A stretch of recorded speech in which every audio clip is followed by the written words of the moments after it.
Mars, the red planet. Rockets have reached its bone-dry surface, but not people. The space between Earth and Mars is a hostile place to travel. Even specks of meteor dust could smash a spaceship apart. Getting there will require untested human courage and the best minds in science. But sometime early in the next century, we could send astronauts to our neighboring planet. Mission Control, Explorer 1 has landed. The journey is 250 million miles. It would last 2.5 years, including 18 months on the Martian surface. The greatest adventure since mankind landed on the moon. This time, the destination is Mars.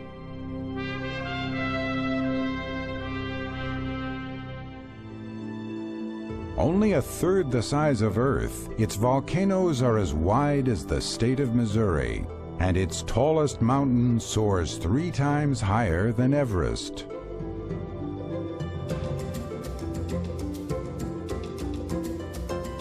Some river valleys are as wide as the Grand Canyon is long.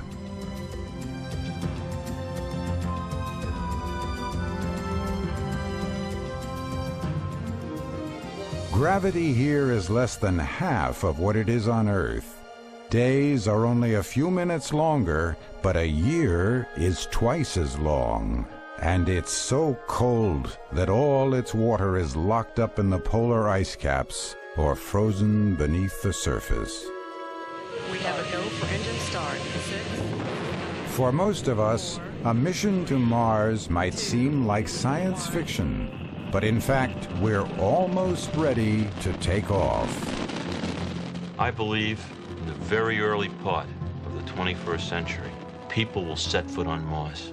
Every piece of technology that's needed to do this mission basically exists today. Mars is a place that we can go and live, and that makes it completely different than any other planet in our solar system. We will have youngsters. We have second-generation Martians who will say, hey, my grandmother and grandfather back in the umpteenth century came from Earth.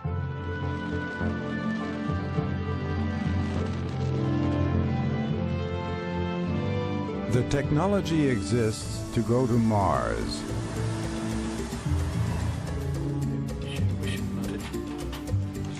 Since the days of Apollo, a dedicated few have kept the dream alive by developing ingenious ways of surviving in space.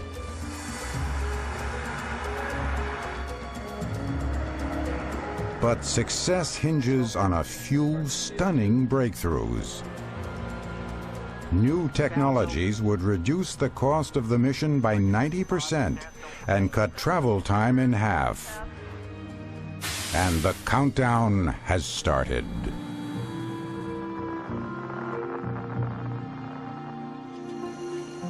Sometime early in the 21st century, the first manned mission to Mars could be ready. Their goal, to look for proof of life on Mars. They'll also search for valuable minerals and test the feasibility of human settlement. The trip would be timed to start as the Earth was about to swing past the red planet, which occurs once every 26 months. With a tug from Martian gravity, they would use less fuel and get there in just 6 months.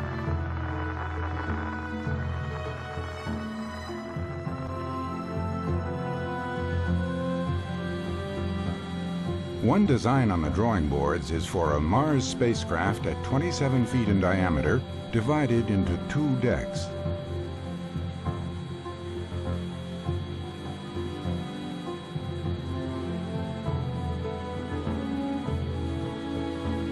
The upper deck contains the crew's quarters, which would also double as their habitat on Mars.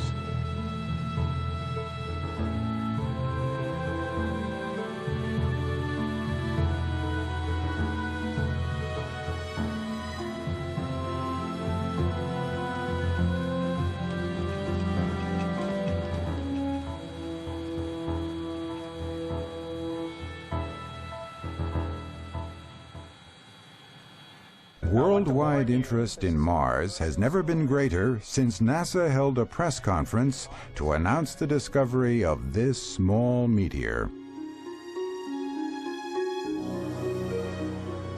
Knocked off the surface of Mars many millions of years ago, it crashed into the Earth by chance. Inside, scientists found minerals that could only have formed in water. Along with the minerals were other structures that could have been produced by bacteria-like creatures. The simplest explanation to us is that they are the remains of Martian life. The meteor, and another discovered by British scientists, were tantalizing clues we might not be alone in the universe. But not everyone agreed with the evidence. Is there really life on Mars? It's an age-old question that's puzzled scientists for centuries and triggered an ongoing debate about manned or unmanned missions. There's a thought that maybe we ought to send people to try and understand the history of life on Mars. The issue is we send robots to do a broad reconnaissance of the planet to isolate those places where humans might go. And after we send robots on the surface, we want to bring back samples with robots to get even more evidence. And then, if the evidence is overwhelming, then we go and we send people. Carol Stoker of NASA's Ames Research Center has spent the better part of her career trying to make Mars exploration practical using mobile rovers. By the year 2006, as many as half a dozen different-sized rovers are scheduled to land on Mars and send back surface information. One of the most capable is the Russian Marsokhod, which can travel hundreds of miles. But controlling rovers long distance is difficult. Images or commands can take 20 minutes to travel just one way. To beat the time delay, Carol Stoker designed a virtual reality system for driving rovers without waiting for confirmation and gathering information needed to choose landing sites for a human mission. But it's doubtful remote-controlled rovers alone will answer our big questions about Mars. Detailed interaction with the surface will always be very difficult to control from Earth and very difficult to automate. So, for example, suppose that you had found what you thought was evidence of life on Mars. Suppose you'd found the fossil. Even with instant TV images and real-time control, the so-called teleoperation system an astronaut might use from a base on Mars, just getting a look at an interesting rock is still complicated. To get the camera into position takes many separate commands. After each command, the driver must wait to see where the arm is, then decide where to move next. Add a 20-minute delay, and taking a rock sample with a geologist's hammer would be excruciating. It might take a month or even a year to do the same task from the Earth you could do in an hour if you were there, live, or if you were even there in teleoperation mode. Shuttle astronaut and Mars enthusiast Tom Jones shares Stoker's opinion. We can only answer questions about the origins of life on Mars by going there and exploring in detail. It might take microscopes and toothpicks to find the answer in Martian fossils. It might require digging below the surface. And all of those tasks can't be addressed by landing simple robots on the surface. It's going to take human explorers in their laboratories and a long-term presence there to establish those answers. Nobody is more passionate about sending humans to Mars than this group of scientists who call themselves the Mars Underground. Ever since 1981, they've been holding conferences to show skeptics how such a mission could be done. These guys fly out to Mars. They fly out in convoy with another Earth return vehicle, which is their backup, but which, if they don't need it, can be used to open up a second site. Bob Zubrin, one of the Mars Underground's most outspoken members, is full of ideas on how to cut the cost of sending people to Mars. The most important person on the mission is the mechanic, the person who can fix the spacecraft systems, okay? Because that is what everybody's lives and the success of the mission depend upon. The other discipline that is important to the mission is that of field scientists, because that's what the mission is about. Therefore, what I say is 2 of each. If you had a 5th member and he's a doctor, you're adding 20% mass to the mission. The idea here is that it's divided into 2 levels. You got laboratory. In the 60s, during the Apollo program, money was no object in the race to beat the Russians to the moon. But now that the Cold War is over, funding a trip to Mars will clearly be a challenge. We can't become a bunch of lazy engineers and mission designers and managements and say all the sloppy management and high-cost engineering we've done is okay because we'll just ask the public to pay more and they're enthusiastic about it. We have to go to the public with high value for their dollar. You're going to Mars to live there. The focus of this year's meeting is to design a program of 5 Mars missions costing a total of $32 billion. If the United States paid half and the international community paid the rest, that would come to $2 billion a year. As to why to go there in the first place, everybody in the Mars underground has strong reasons. I'm a biologist, so I have this burning need to know about life in the universe. And the most likely planet in our solar system to contain either any present remnants of life or past remnants of life is Mars. Did it have life in its past, when it had water, when it was like Earth? Could life survive there present, human life in particular? And could life be introduced to Mars in such a way that changed the planet into an Earth-like environment? Mars is the new world. Mars is a planet which is waiting for human beings to go there, to explore it, to pioneer it, and to settle it. It's a place where a new branch of human civilization can be established. Mars is a place that we can go and live, and that makes it completely different than any other planet in our solar system. Many of the Mars underground leaders met each other as students here at the University of Colorado in Boulder. From time to time, they would gather at the campus observatory to share their dreams of exploring and colonizing other planets. Looking into the night sky, they often aimed their telescope at Mars, like one of America's most celebrated astronomers, Percival Lowell. Back in the 1890s, Lowell used his powerful telescope to capture some of the first detailed images of the red planet.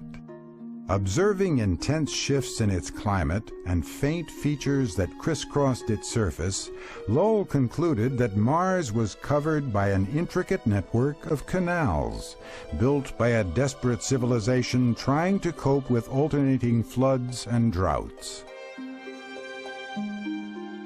Percival Lowell was not alone in his vision of a Martian civilization, but his work inspired an avalanche of science fiction about what Martians looked like and our first encounter with them. Tales of alien creatures captured the imagination of generations of children, many of whom went on to become part of the Mars underground.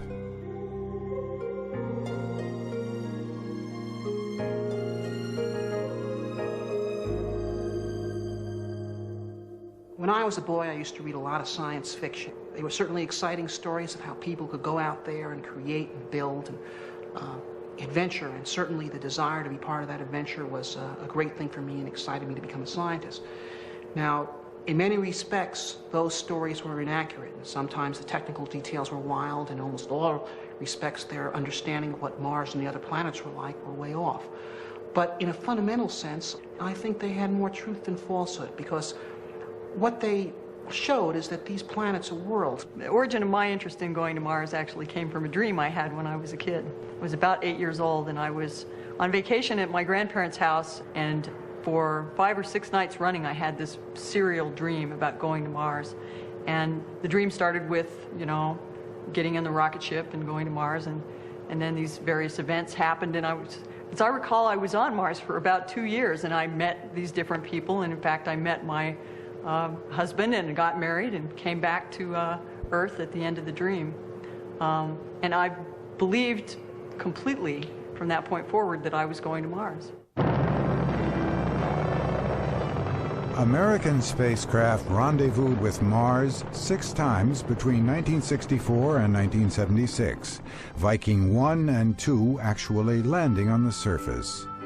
The payoff was spectacular. They sent back images of a planet that looked remarkably like our own. To see if there was life on Mars, each Viking lander scooped up a sample of soil.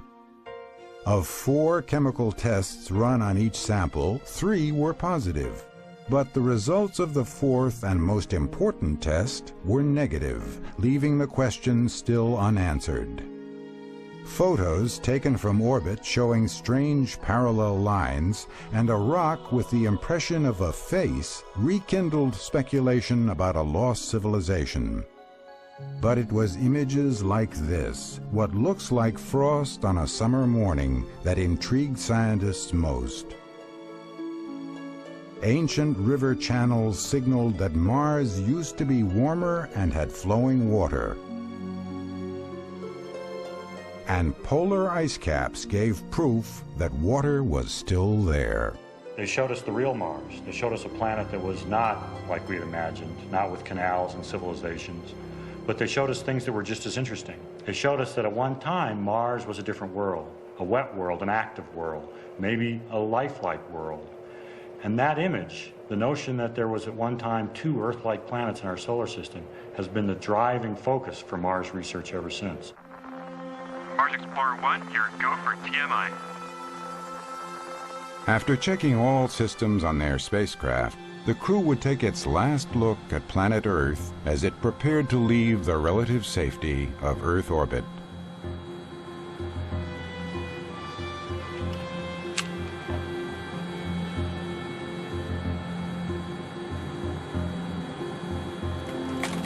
Roger, go for trans-Mars injection. 30 seconds till burn. In 10 minutes, they would burn all the fuel in their upper stage rocket and begin the long coasting ride to the Red Planet. This would be the last time Mission Control could directly oversee a critical maneuver. 10 seconds till burn. Soon, the spacecraft would be out of the range of communication. Engines armed. 5, 4, 3, 2, 1.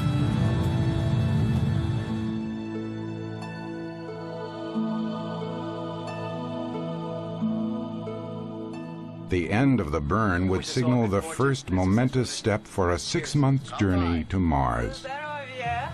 Success to Mars. Hey. With the upper stage rocket and its fuel gone, the crew would have reached the point of no return.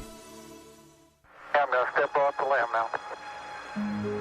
That's 1 small step for man, 1 giant leap for mankind.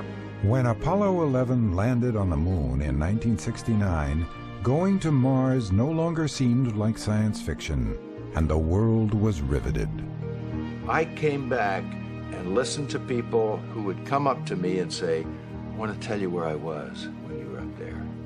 Time after time after time, the lives of people on this planet were changed because they experienced something that had never happened before. They were a witness to history, and they experienced that. That's beautiful. This has got to be one of the most proud moments of my life, I guarantee you. By the 6th moon landing, American astronauts had become experts in planetary exploration. Have at it. The technology to work, move around, and survive outside a spacecraft had been tested and refined. But human ventures beyond the Earth ended with Apollo 17. When Apollo ended, I think technologically we were on the threshold of developing a capability to go to Mars. Matter of fact, Jack Schmidt and I said when we came home that by the turn of the century, we'd be on our way to Mars. But we couldn't gin up the spirit of the country to move on and to press on at that point in time. And I think people, in essence, I hate to say this, but, you know, almost lost interest. I think we probably optimistically felt, well, bring on Mars, we'll take that on, we can do that. And since then, I think we've found out that it's a little bit more involved in doing that. On the 20th anniversary of the first moon landing, Mars loomed like the next frontier. From the voyages of Columbus to the Oregon Trail to the journey to the moon itself, history proves that we have never lost by pressing the limits of our frontiers. We must commit ourselves anew to a sustained program of manned exploration of the solar system, and yes, a manned mission to Mars. NASA's plan called for launching over 1,000 tons of materials, fuel, and supplies into orbit on dozens of rockets and assembling them in space. But the plan soon ran into trouble. The problem with the NASA plan was they had to build a giant spaceship because they were bringing out to Mars all the fuel and oxygen they needed to come home. That was 80% of the mass they were sending to Mars. Now, in fact, it never got out of the dock because it was so expensive, with a cost estimate of $450 billion, the Congress refused to fund it and the program was killed. To get the mission back on track, Bob Zubrin and fellow engineers at Lockheed Martin Astronautics came up with the idea of making fuel for the return voyage on Mars. Their goal was to use the Martian atmosphere for raw material, something that they could simulate in the lab. Start the electrolyzer. To convert the atmosphere into fuel, they chose a simple chemical reaction that's been known for over a century. Then they built a prototype to see if it would work. One chamber of the machine is filled with an absorbent powder that could literally soak up carbon dioxide from the Martian atmosphere. In a second chamber, the gas is mixed with a small amount of hydrogen, the only raw material that would have to be brought from Earth. And they will react to produce methane, natural gas, great rocket fuel, and water. The water is sent to a third chamber where electrolysis produces the oxygen that's needed for burning methane fuel. A small machine like this could supply all the fuel and oxygen needed for the return voyage from Mars and for powering a surface vehicle. Every pound of hydrogen brought from Earth could produce 12 pounds of methane and oxygen, allowing Mars pioneers to live off the land. Instead of having to launch a 1,000-ton spaceship into Earth orbit, you launch maybe 200 tons. And maybe you do that in 2 launches, each of 100 tons. Hey, we had boosters that could do that 30 years ago. Okay? If you adopt this approach to Mars of living off the land, it basically means we can do the mission with the technology we have now, or frankly, the technology that we had decades ago. The Saturn V boosters that launched Apollo back in the 1960s, each capable of lifting over 140 tons, are ideal for launching a Mars spacecraft into Earth orbit. But the only Saturn V's left today are museum pieces on display at NASA space centers, so production would have to begin again. An alternative is the slightly less powerful Russian booster, the Energia. Test launched twice, the factory that built it still exists. Or the shuttle booster could be modified to launch a Mars vehicle in 2 or 3 pieces for assembly in space. A small reusable rocket NASA is currently developing would require more trips, but could be less expensive. The same upper stage rocket that took Apollo to the Moon could be used for the journey from Earth's orbit to Mars. Returning from Mars is where Zubrin's machine comes in. He would split every Mars mission into 2 launches in a plan called Mars Direct. In your first launch, you fire off to Mars an unmanned payload consisting of an Earth return vehicle. Okay, this is a little rocket ship that's going to be used to fly back from Mars to Earth with a crew of 4 astronauts in it, but no one's in it right now. It flies out to Mars unfueled. Its fuel tanks are empty. And once it's landed on Mars, it makes the fuel and oxygen it needs to come home. It takes perhaps 5 to 10 months to make the fuel. Of course, the people on Earth have monitored this, so long before the next launch window opens up, we'll know we have a fully fueled Earth return vehicle waiting for us on Mars. The crew would land their spacecraft within a few miles of the return vehicle. When the time came to leave, it would be abandoned. Because Mars Direct is economical, NASA mission planners like John Connolly embraced the idea with only a few changes. Morning, everyone. Hello, John. Understand you don't like us staying on Mars for 500 days. You want to go shorter. The major change was to put a large return spacecraft in Mars orbit so that when the crew blasted off from Mars, they could transfer to something with a little more legroom. But the basic idea of living off the land had taken hold. When we're going to Mars, we're going to start thinking again like the pioneers did. We're going to start using the land for our subsistence as much as we can. If you think about the early pioneers that pioneered the American West, they didn't load up their Conestoga wagons with their logs to build their log cabins. They went to wherever they were going in the Midwest and they started cutting down trees there. They lived off the land. They started growing their food there. They didn't bring it all with them. If they tried to bring everything they needed with them, they would have never made it past the Appalachians. We're going to Mars in the same way. NASA planners are now looking for other ways to make going to Mars cheaper. If they find them, and if robotic missions provide enough scientific reason to go, they'll have the support of NASA's director, Dan Golden. It would be my wildest dream. It would be the achievement of a lifetime if I could lead this agency out of Earth orbit and on to places like Mars and asteroids to help us understand who we are and what we are and to enrich life on this planet. Mission Control, do you copy?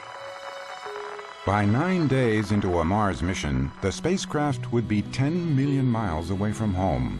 Earth would have become just another dot in the sky.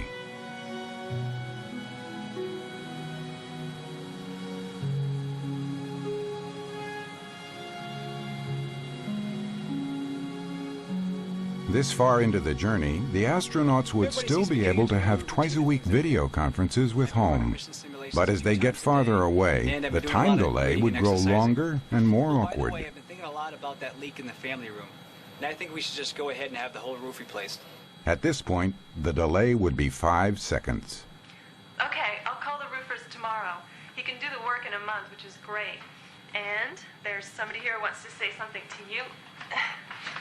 I miss you. I miss you too.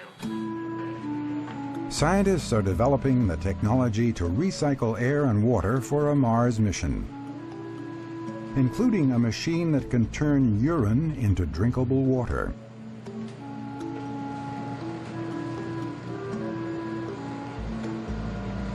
The equipment sits in a 3-story airtight chamber. During the summer of 1996, 4 volunteers put the system through its first real-life test.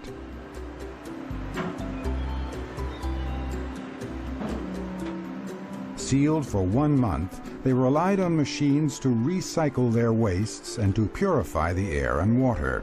Everybody stayed healthy. But NASA is also developing another life support system using plants that could be grown on Mars. To test it, volunteer Nigel Packham lived in a pair of airtight containers for 2 weeks. Wheat plants provided him with all the air he needed to breathe.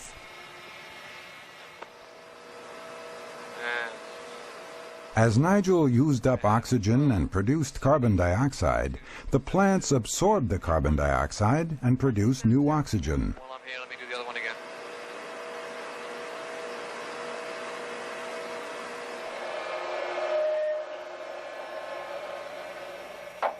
The question was, could humans and plants stay in balance?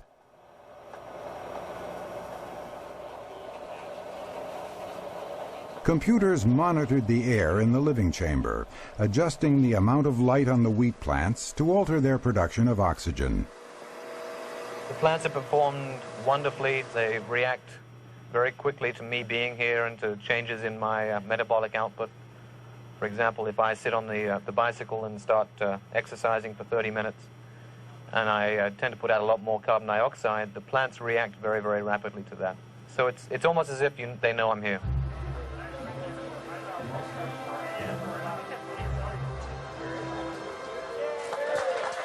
The plant-based system had passed its first test. NASA's ultimate goal is something similar to what was attempted by Biosphere 2 during the early 1990s. In that experiment, 8 scientists locked themselves up for 2 years to test the feasibility of living in a totally sealed artificial world. Inside were replicas of many of the major ecosystems on Earth. But thorough as they tried to be in reproducing the natural ecosystems of the Earth, the experiment ran into serious trouble.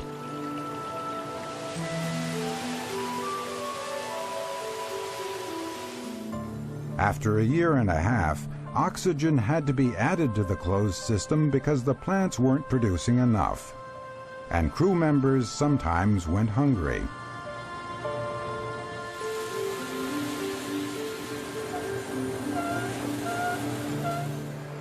In another experiment, a NASA scientist is taking a much less natural approach to using plants for a complete life support system. Hi, Greg. Almost ready for harvest this afternoon? Almost ready. Here in a chamber just 200 feet square, David Bubenheim has plants growing 10 to 20 times more densely than they do in nature. Rather than imitate real ecosystems, he's manipulating the plants in every artificial way possible to achieve a healthy and steady harvest. People are going to depend on this for their life. So we're trying to be able to show that we can maintain for an extended period of time all the food, all the air, all the water that a crew needs while recycling their wastes. The big challenge for closed life support systems is the 2 to 3 pounds of waste that humans produce each day. In Bubenheim's plant system, waste is first sent to a machine that distills out the water, boiling it with excess heat captured from the greenhouse. The water that comes out of the machine is not quite potable quality. It's certainly much cleaner than the sewage that went in, but it still has some ammonia and some organics in it. And we still have to remove that before it's potable. The chemicals make perfect plant food, so the almost clean water is recycled back into the greenhouse. As the plants take up the water and grow, they naturally give off water vapor, which is turned into liquid again by condensers that line the sides of the greenhouse. The water has essentially been distilled twice, making it safe to drink.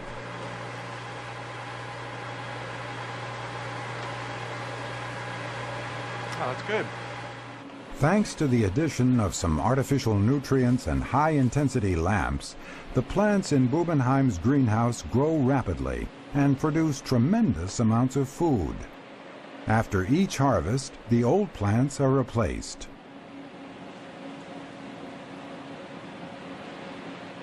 What looks sparse now will be ready to harvest again in just a few days. Over the years, Bubenheim has been able to grow an impressive variety of crops. The food is routinely checked for quality, and every now and then, Bubenheim and his staff cook up a potluck supper. They're now confident they could have their revolutionary plant-based life support system up and running by the year 2005. Based on experience with the prototype, they know exactly how big a system would be needed to support a real base on Mars. This chamber is about 200 square feet, and for a crew of 4 people, it would be able to supply and recycle all of the air and water, but it wouldn't supply 100% of the food in that case. To do that, you would need an area about 4 times this large, or a chamber about this size per person. Bubenheim is now experimenting with the color of light to try to reduce the energy needed to run the system. Well, in all the scenarios we're considering for a space-based habitat, energy is extremely limited. And if we're going to take electricity and make light, we need to use it very efficiently. If you look at these wheat plants that are growing under white light, like plants would outside, where all colors of the spectrum are represented, you can see that there are a number of smaller side shoots that are grown. Those side shoots are waste that has to be recycled because it's only the taller center shoots that produce grain. But growing the wheat under blue light eliminates the side shoots, leaving the important center ones unharmed. Red light works the same. If the color of light can reduce the waste for crops other than wheat, plant-based life support will become even more attractive. But can a plant-based system work reliably over an entire Mars mission? At least one astronaut fears there could be a crisis, just as there was in Biosphere 2. Story Musgrave. If there is any form of virus, bacteria, disease, or the plants for some reason become not healthy, then that balance is thrown off and it's fatal. The kinds of designs that we're looking at in actually building one of these for space would actually provide us some segregation. So if a disease were to come into one section, it could easily be separated and quarantined so that the disease didn't spread to the rest of the plants. Roger, Mars Explorer 1. During such a long mission, astronauts would keep themselves busy by working on such projects as the onboard greenhouse. They would have free time between reviewing mission plans. A lesson learned from the Apollo was that what can go wrong will go wrong. I was driving the only car within 250,000 miles away from home, and I knocked a fender off, which some of my friends think that was probably expected. Losing that fender left Cernan's rover kicking up so much dust that it threatened his equipment. The mission was in jeopardy if they couldn't build a new one. We made the fender out of some geology maps that were sort of excess, and we were able to tape those together while they were clean and didn't have any dust on them. We taped 4 of them together, and then we were able to fold them over and extend the length of the fender that I had knocked off over the wheels so that lunar dust wouldn't just get thrown in the air and come down upon everything. That was a very critical fix. The ability to make repairs in space is crucial, but carrying tons of spare parts into space is impractical. But what if astronauts could call up a computer drawing of a broken part, then build a plastic or metal replacement from the ground up? NASA's working on the technology now, so it should be ready in time to go to Mars. Start translating up the docking module. To install spare parts, NASA's entering virtual reality. In the virtual world, astronauts can practice making repairs during a spacewalk before actually taking one. They quickly learn the layout of things and simulate attaching and removing objects on the outside.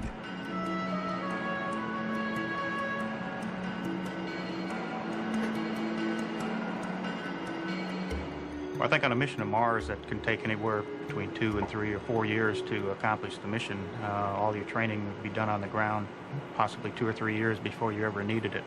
So what the virtual reality or the onboard training would allow you to do would be refresh yourself to what you'd learned a couple of years before you did it.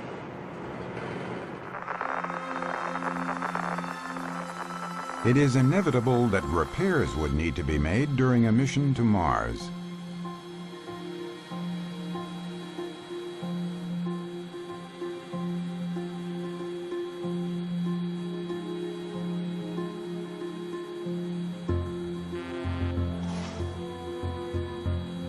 Equipment failures are just one of the many hazards of the mission.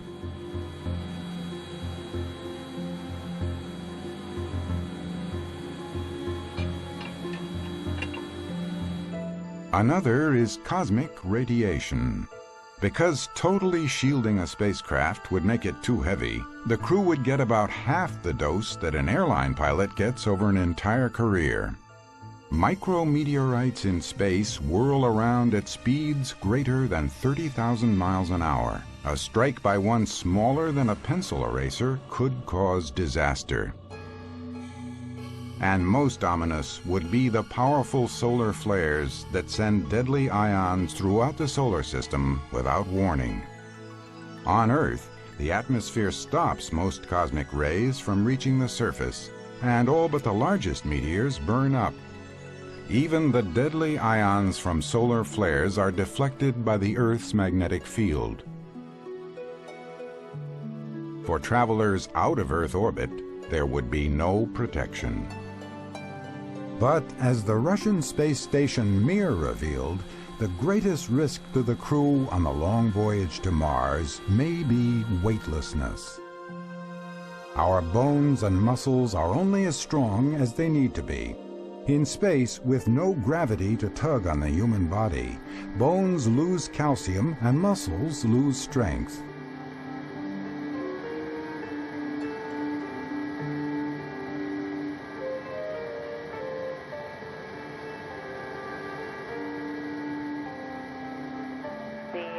In 1995, the United States began sending astronauts to the Mir to see how the Russians managed to stay in space for a year or more. Astronaut Shannon Lucid broke the American record, 6 months. Astronaut Norman Thagard spent 4 months on Mir, with the Russians a likely partner on the mission to Mars. Thagard collected detailed information on his body's reaction to zero gravity, but mostly he tested Russian techniques for counteracting the effects of weightlessness. The Russians have a lot of experience in long-duration spaceflight, and they realize that if you don't exercise diligently when you're on these long-duration missions, then you won't be in good shape when you return. Toward that end, the Russians schedule 2 one-hour exercise sessions a day. The goal of these exercises is to subject bones and muscles to the same forces and stresses they would get on Earth, so that they can remain tuned for Earth's gravity. Knowing as I did, because I am a medical doctor, that I would quickly get out of shape if I didn't exercise, I was extremely diligent in exercise for the whole while I was on the Mir station. When Thagard returned, everyone was eager to see if his exercising had paid off.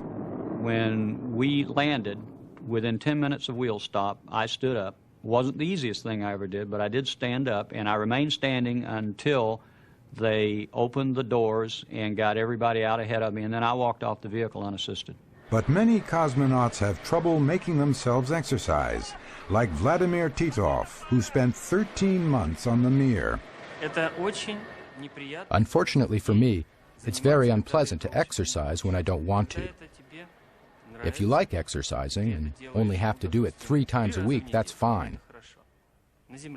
But when you have to do it twice a day, every day for a year, it becomes a boring, hellish task. Even if cosmonauts follow their exercise routine, some can't cope with gravity after 6 months or more in space.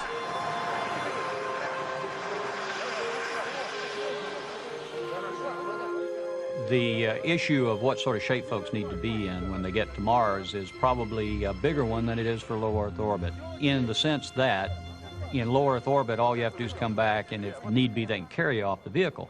But when a crew is going to Mars and they arrive, they need to be in good enough shape to do real work. Rotating a spaceship to produce artificial gravity has long been considered the ideal solution to the exercise problem. The principle behind artificial gravity is a familiar experience.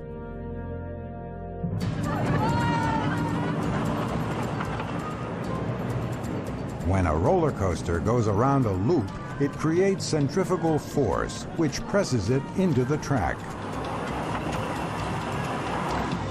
A rotating spaceship would also produce centrifugal force, pinning astronauts to the spaceship floor, simulating gravity. As an engineering student at Stanford University, John Wilson tested one of the most promising and economical ideas for creating artificial gravity. Using 2 air-powered hover machines tethered together, Wilson showed they could rotate around a center point, as would a spacecraft.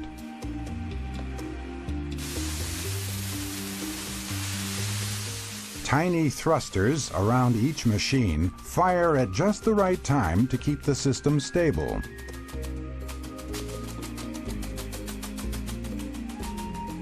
The concept proved successful, but it would be a lot more complicated in space. Whereas this experiment is only about 5 feet in diameter, in space we'd have something that was very large, perhaps as large as half a mile in diameter. It's unclear how long it would take to build and test a spacecraft based on artificial gravity. So scientists at the NASA Ames Research Center are now investigating another way to produce it. Here, in a chamber that's small enough to be launched in the space shuttle, they've built a bicycle centrifuge, a new exercise machine that harnesses the pedaling power of 2 people to spin one of them around at high speed. Ready. The astronauts get a good aerobic workout, and by taking turns on the centrifuge, they also get a strong dose of artificial gravity. Even if the person rotating gets dizzy and stops pedaling, centrifugal force would continue creating pressure towards his feet, giving his bones and muscles the stress they need to stay in shape. The most promising technology for counteracting the harmful effects of weightlessness was recently tested by NASA in a bed rest study. First, volunteers laid in bed with their heads tilted down, a position that caused the same problems astronauts get from zero gravity. You do, have a little lower back pain, get a headache usually. I think maybe my head's a little fuzzy sometimes too from being in this position, so it's kind of difficult. Fluids move up to my head, I started getting puffy and my nose starts getting congested. Your muscles start to atrophy, and that continues, and then eventually you'll start losing bone. These tests are obviously no picnic for the people who do them. What's the surprise? It tastes good at first, but getting it down past your throat gets more difficult. The object of all the inconvenience was to test a new, improved treadmill for use in space. The problem with current treadmills is that they rely on elastic straps to produce force, and elastics pull harder the farther you stretch them. If the elastic is strong enough for an astronaut to feel his normal weight when he gets on the treadmill, then the elastic will be too tight for him to lift his body up and run. So to be usable, space treadmills can only have weak elastics that produce moderate force, which limits their ability to maintain bones and muscles. The new machine uses a vacuum pump to pull the runner into the treadmill, allowing much higher forces. To simulate a workout in space, Brent Walker had to run lying down, so the Earth's gravity wouldn't be a factor. Brent, we're putting up the treadmill now. Okay.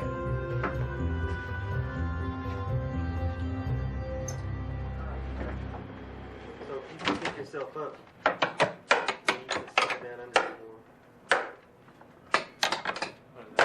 Okay, vacuum's on. Okay, I'm bringing it up to full body weight. As the vacuum sucked air out of the chamber, Brent's feet were pulled into the treadmill.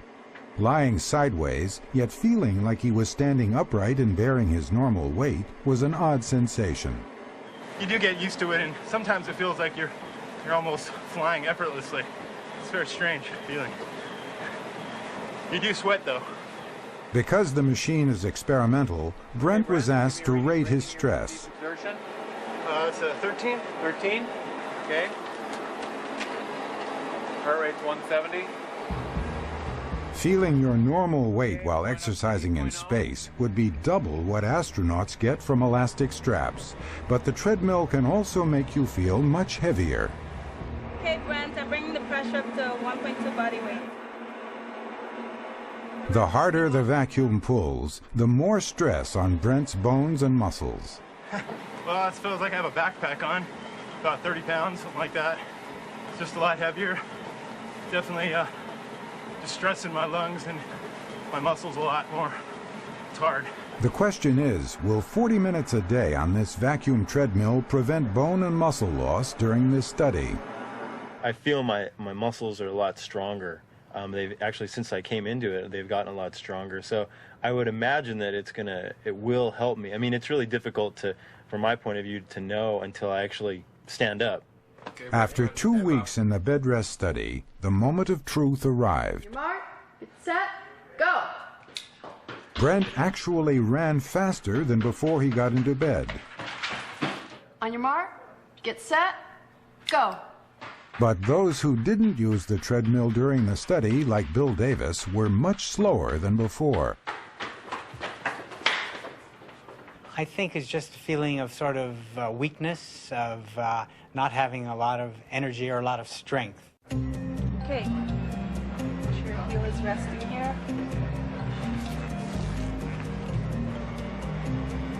Okay, now let's start. Okay, push, push, push, push, push, push.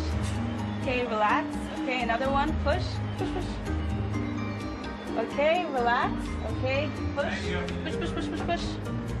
Relax. Okay, now push, push. But those like Brent who did exercise stayed the same or got stronger. Clear evidence that the vacuum treadmill works. Bone loss was assessed by a machine which uses vibrations against the leg to determine bone stiffness. Feel the weight? Is it uncomfortable? Just a little bit, but it won't be a problem. While the results were much less clear-cut than they were from muscles, they do seem to indicate the vacuum treadmill would help astronauts headed to Mars. If this is any indication, they would be much better off than they would be without it. So this is definitely a good step in keeping people fit in space. This is Mars Explorer 1, 10-4. It would take about 102 days for a Mars mission to reach the halfway point on a journey to the Red Planet. Each morning would begin with a routine 1-hour exercise session, including the vacuum treadmill. Astronauts would know the importance of being in good shape when they get to Mars, where they would have to deal with gravity again. The crew would use regular exercise to relieve their boredom during this part of the mission. I'll be up front. All right, I'll come and get you if I need you. But there could also be times when no one would think about exercise. On board, alarms might warn that invisible but deadly ions from a solar flare have penetrated the spacecraft. Every second of exposure can increase damage to the body, so the crew would quickly retreat to the only shielded area. Barely 5 feet square, the emergency shelter would maintain a supply of food and allow control over the most vital systems on the spacecraft. The solar flares could last for a few hours, or a week, or even longer. Travel in deep space is inherently dangerous and unpredictable.